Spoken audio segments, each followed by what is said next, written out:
Bismillahirrahmanirrahim. Qala al-musannifu rahimallahu ta'ala wa nafa'ana bi'ulumihi fid darin amin. Ini sambungan yang lalu, di mana yang lalu telah disebutkan menyangkut pembahasan di mana bahwa ilmu tauhid perlu syarah, artinya penjelasan yang mendalam agar tidak terjadi jadal, artinya perdawaan-perdawaan, dan mampu menolakkan kesubhatan-kesubhatan sebagaimana yang telah ditetapkan oleh para ulama-ulama yang dahulu.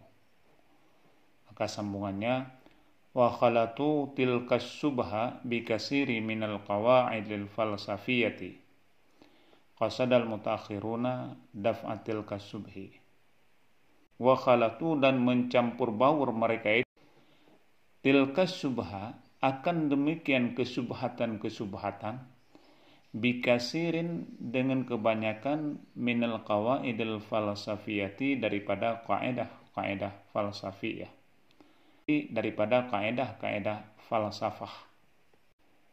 Jadi para mubtadi'ah, karena mubtadi'ah ini terjadi ba'dal khamsami'ah, sesudah 500 tahun para sahabat terjadilah mubtadi'ah, sehingga mereka mencampur baur akan kesubhatan minal qawaidil falsafiyah, daripada kaidah-kaidah falsafah. Kaidah-kaidah falsafah, patokan-patokan atau ukuran-ukuran di dalam kebenaran, mereka itu telah mencampur dengan kesubhatan, sehingga kita tidak tahu lagi mana yang benar. Karena yang dimaksud dengan subhat di sini mayazunnu dalilan walaisa bidalilin. Disangka itu dalil padahal bukan dalil. Itu namanya subhat. Mereka membawa kesubhatan, mencampur dengan yang bukan subhat.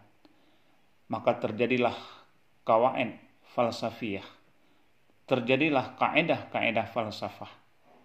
Maka ketika itu umat manusia terjerumuslah ke dalam kesesatan.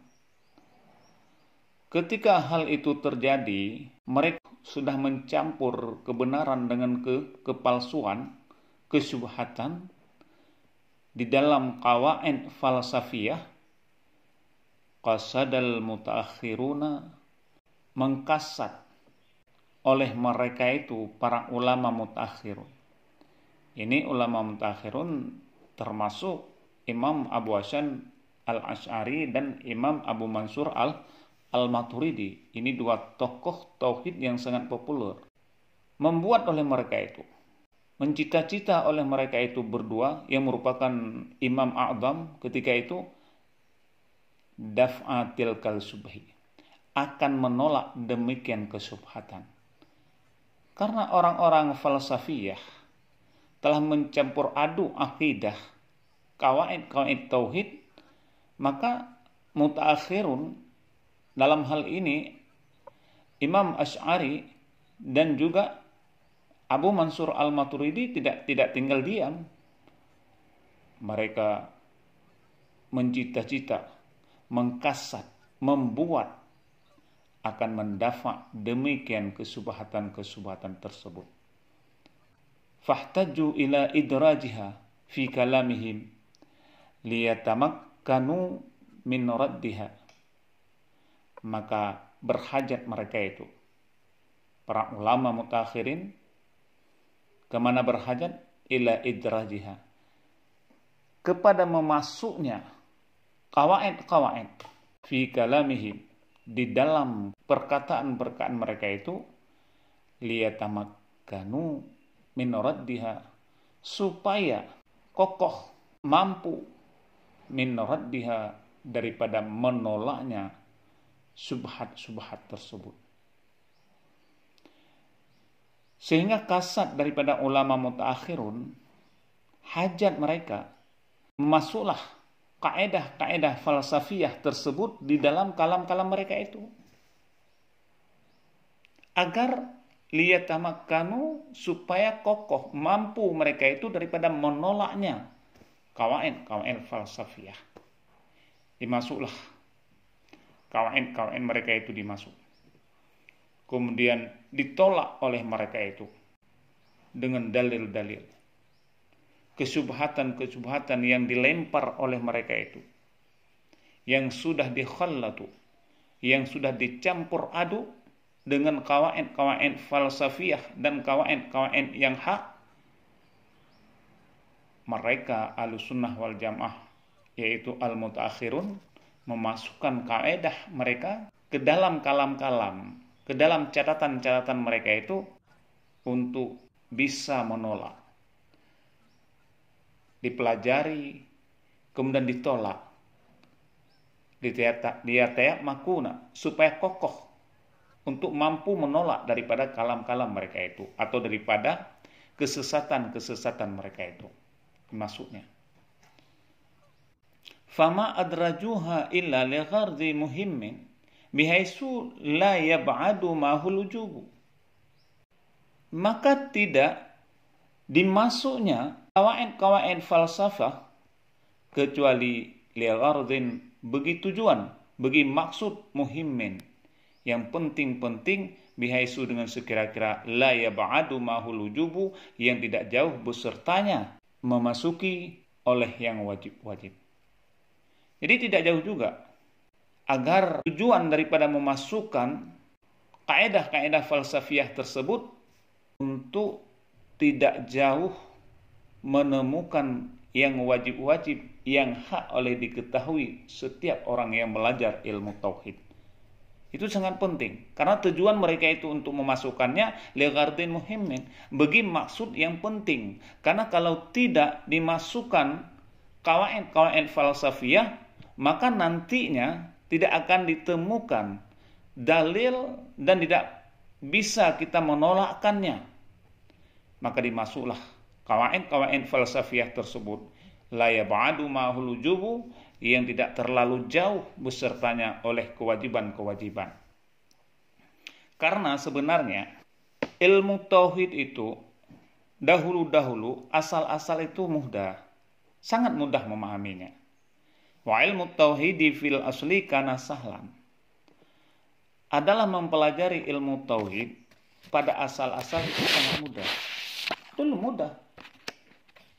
Enggak ada istilah-istilah yang payah-payah di dalam ilmu tauhid.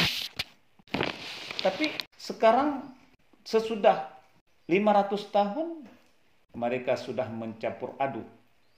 Summa lamma ikhtalata bisubhi ahli dhalalah, orang-orang yang ahli subhat, ahli yang membuat kesesatan, mereka mencampur aduk.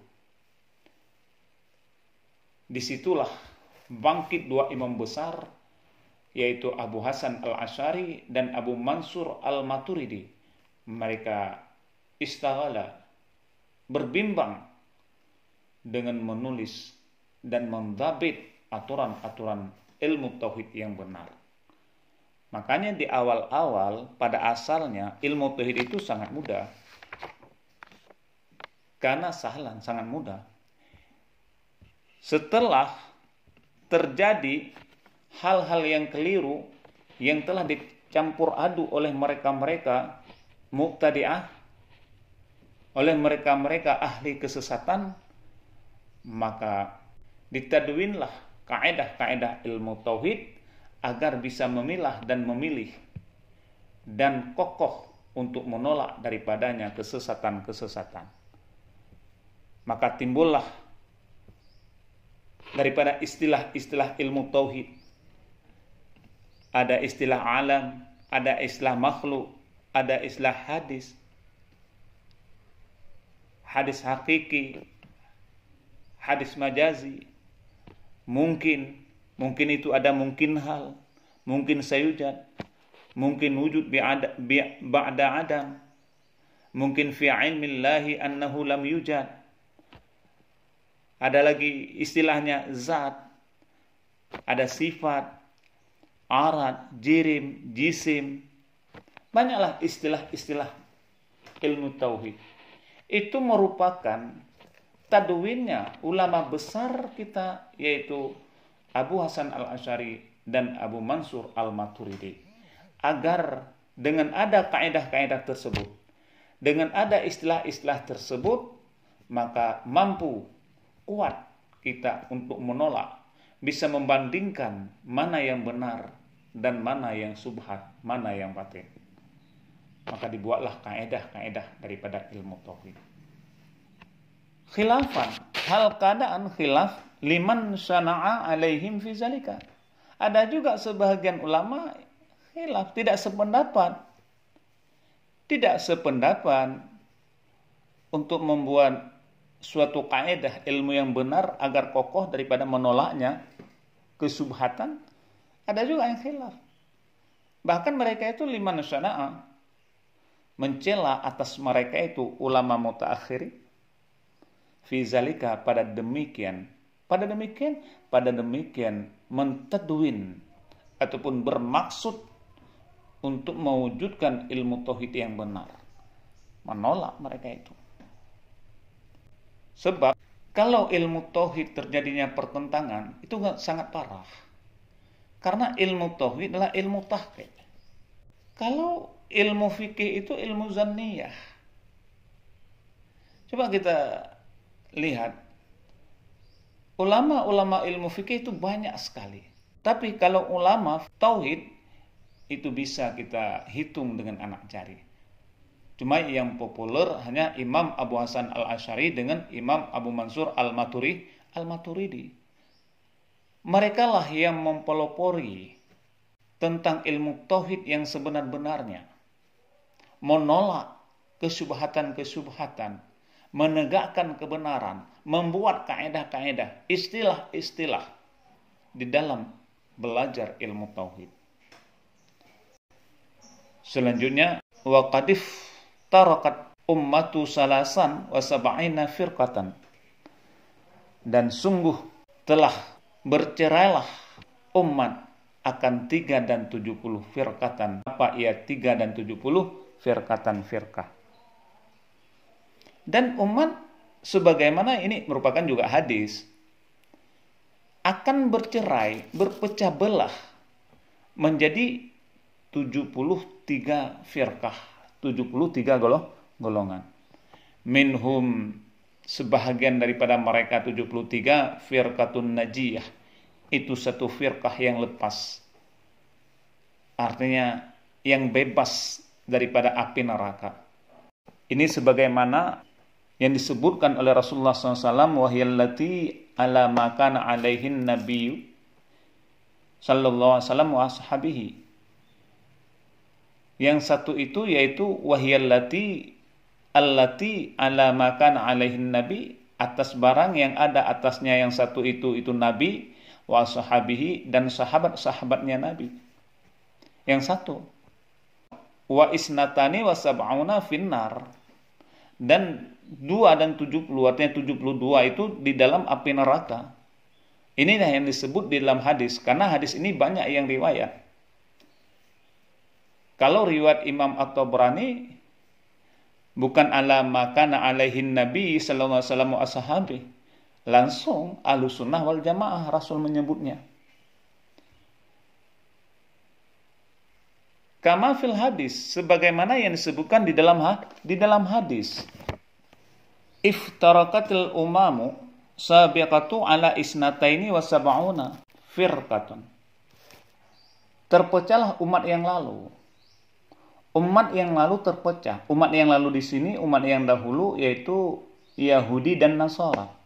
Mereka terpecah ini dalam hadis. Ala isnataini wa sab'ina, atas 72 firqah. Jadi kata Rasul, iftaraqatil umamu sabiqatu ala isnataini wa sab'ina firqatan. Pecahlah umat-umat yang dahulu atas 72 golongan. Wa sataftariquna salasan wa sab'ina firqatan. Selagi akan pecah juga terhadap umatku 73 golongan. Minhum, sebahagian daripada mereka itu firqatun wahidatun najiyatun. Itu satu firqah yang najihah. Artinya yang lepas daripada api neraka. Wa isnani wa sab'una finnar. Dan 70 artinya 72 itu dalam neraka. Jadi umat Rasulullah juga akan pecah seperti umat-umat yang lalu. Umat Yahudi dan umat Nasrani mereka itu pecah 72 golongan. Maka selagi pecah juga umatku, kata Rasulullah, yaitu menjadi 73. Cuman umat Rasulullah hanya satu yang najihah, satu yang lepas. Di dalam hadis riwayat Imam Tabrani, yaitu yang satu itu Ahlussunnah wal Jamaah, yang ada alaihin nabi, yang ada atasnya yang satu itu yaitu aku, kata Rasulullah, dan sahabat-sahabatku. Sedangkan wa isnani wa sab'una dan 72 golongan itu finnar dalam neraka. Karena 72 golongan yang masuk ke dalam neraka itu ada yang kekal ataupun ada juga yang tidak kekal dalam api neraka. Itu tergantung pada i'tikadnya. Sehingga Imam Jalaluddin Ad-Dawani masuk neraka itu kalau bid'ah itu tidak menjadi kekufuran. Itu masuk neraka. Hanya sesat saja. Dan itu merupakan ganjaran yang pernah dia buat. Maka mereka dibakar dulu dosanya, dosa yang bid'ah, dosa akidahnya itu. Tapi kata Imam Ad-Dawani, kalau bid'ah dia itu bukan zalalah tapi kufur, maka kekal di dalam api neraka selama-lamanya. Itulah yang disebut oleh Imam Jalaluddin Ad-Dawani dalam kitab Aqaid Ubudiyah. Maka kalau kita lihat bid'ah dalam agama ada dua macam sebenarnya. Yang pertama itu bid'ah atau syubhah qauliyah i'tikadiyah. Ini yang parah. Yaitu dalam bentuk ucapan yang bersifat keyakinan. Bid'ah dalam bentuk ucapan yang bersifat keyakinan. Seperti perkataan-perkataan golongan Jahmiyah, Mu'tazilah, Syiah, dan semua kelompok-kelompok yang akidahnya sesat. Sebagai contoh misalnya, golongan Khawarij mengatakan orang muslim yang melakukan dosa besar adalah kafir dan dia pasti kekal dalam neraka. Ini merupakan yang Allah, setiap orang yang berbuat dosa kecil, dosa besar pun diampuni oleh Allah, kecuali syirik nantinya. Tapi mereka mengklaim, inilah akidah-akidah yang rusak, yang mereka itu melawan daripada kudrat Allah Ta'ala. Juga golongan-golongan Syiah berkeyakinan di mana bahwa imam-imam mereka adalah maksum, yang tidak mungkin melakukan kesalahan, yang tidak mungkin melakukan dosa. Juga mereka berkeyakinan bahwa Al-Quran yang ada di tangan kaum muslimin saat ini tidak lengkap, karena dalam pandangan mereka itu masih ada yang kurang, yaitu ayat-ayat tentang hak kewalian Ali bin Abi Thalib radhiyallahu anhu yang dikenal dengan Mushaf Fatimah. Dan masih banyak lagi pandangan-pandangan kufur yang mereka yakini. Ini golongan-golongan bukan sekedar sesat, tapi bisa menjuruskan kepada kekufuran. Ada tariqah wahdatul wujud yang berpandangan dengan bahwa Allah menyatu dengan manusia. Ada golongan yang berkata Allah itu ada di setiap tempat. Muncullah perempuan-perempuan yang mengaku dirinya sebagai titisan malaikat Jibril. Masih banyak lagi. Itu bukan sekedar sesat menyesatkan. Mereka itu sudah dikategori kepada kafir.